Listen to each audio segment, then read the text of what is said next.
Hi friends, please subscribe to Amravati Media and press the bell icon for more latest updates.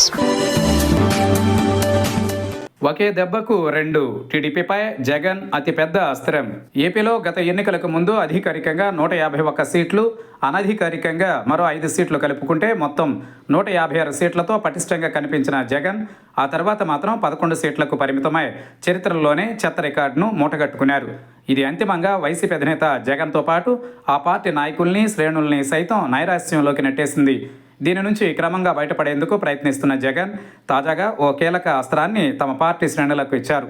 ఇప్పటి వరకు చంద్రబాబు ప్రభుత్వం తమను కేసులతో target చేస్తుందని పదే పదే ఆరోపిస్తున్న జగన్ ఇప్పుడు రూటు మార్చి మరో విధంగా ఇరుకును పెట్టేందుకు సిద్ధమయ్యారు. ఇందుకోసం తాజాగా ఓ కీలక కార్యక్రమాన్ని ప్రకటించారు. దాని పేరే రీకాలింగ్ ఆఫ్ చంద్రబాబుస్ మేనిఫెస్టో అమలులో తిరుగులేని రికార్డు ఉన్న జగన్ గతంలో 2019 ఎన్నికలలో ఇచ్చిన హామీలలో 90% పైగా ఏదో విధంగా నిలబెట్టుకున్నారు. అదే సమయంలో చంద్రబాబుకు హామీల్ని నిలబెట్టుకునే అలవాటు లేదని జగన్ పదే పదే చెబుతుంటారు. ఇందుకు అనుగుణంగానే ఇప్పుడు రీకాలింగ్ ఆఫ్ చంద్రబాబుస్ మేనిఫెస్టో అంటూ కొత్త కార్యక్రమం సిద్ధం చేశారు. బహుశా వైసీపీకి వచ్చే 4 ఏళ్లలో ఇంతకంటే పెద్ద రాజకీయ అస్త్రం దొరకకపోవచ్చనే విశ్లేషణలు కూడా వెలువడుతున్నాయి. దీనికి కారణం మేనిఫెస్టోల అమలులో జగన్ చంద్రబాబుకు ఉన్న వైరుధ్యమే.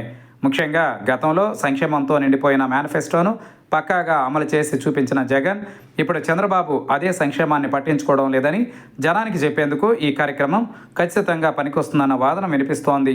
ఇప్పటికే కూటమి సర్కార్ ఏడాది పాలనలో సూపర్ 6 హామీల అమలులో విఫలమైందని అన్ని సర్వేలు ముక్తకంఠంతో తేల్చేశాయి. వైసీపీ అయితే ఈ విషయాన్ని పదే పదే ప్రజల్లోకి తీసుకెళ్తోంది.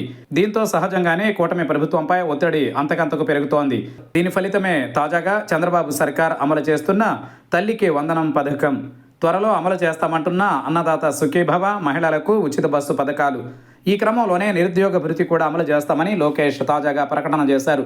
తద్వారా సంక్షేమాన్ని పక్కన పెట్టేశారన్న విమర్శలకు సమాధానం చెప్పేందుకు ప్రభుత్వం తీవ్రంగా ప్రయత్నిస్తోంది. అదే సమయంలో జగన్ చంద్రబాబు మేనిఫెస్టో అమలు సరిగ్గా చేయడం లేదంటూ జనంలోకి వెళితే మంచి స్పందన రావచ్చనే చర్చ జరుగుతోంది.